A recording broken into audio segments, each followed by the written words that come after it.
My questions are going to revolve around EMS.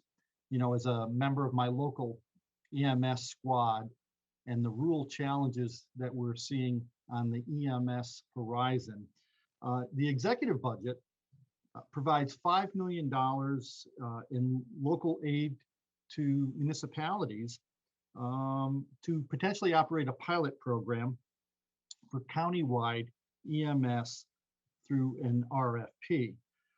Do we have a number? How many counties could initiate a countywide EMS system pilot program through the funding through the executive budget?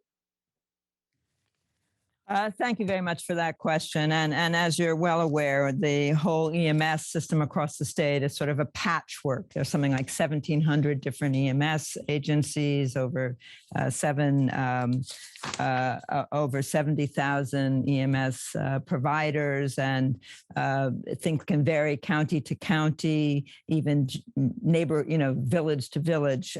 So this $5 million will be made available for an effort that includes 10 different counties, each of which would be given a $500,000 award.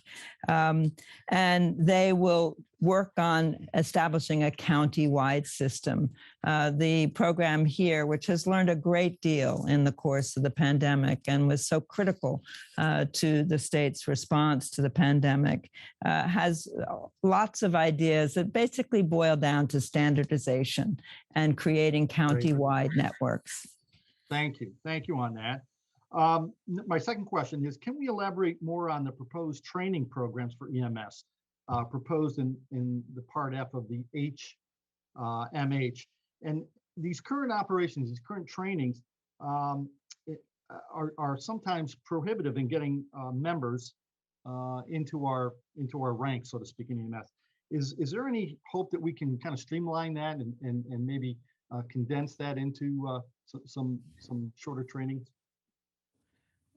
You mean the duration of training, which is usually something like, well, I know that there's a real strong interest in establishing a standardized training curriculum, and that would be the way of providing consistent training statewide.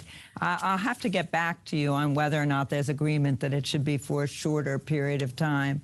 We recently did do an accelerated training for National Guards members, and that went well.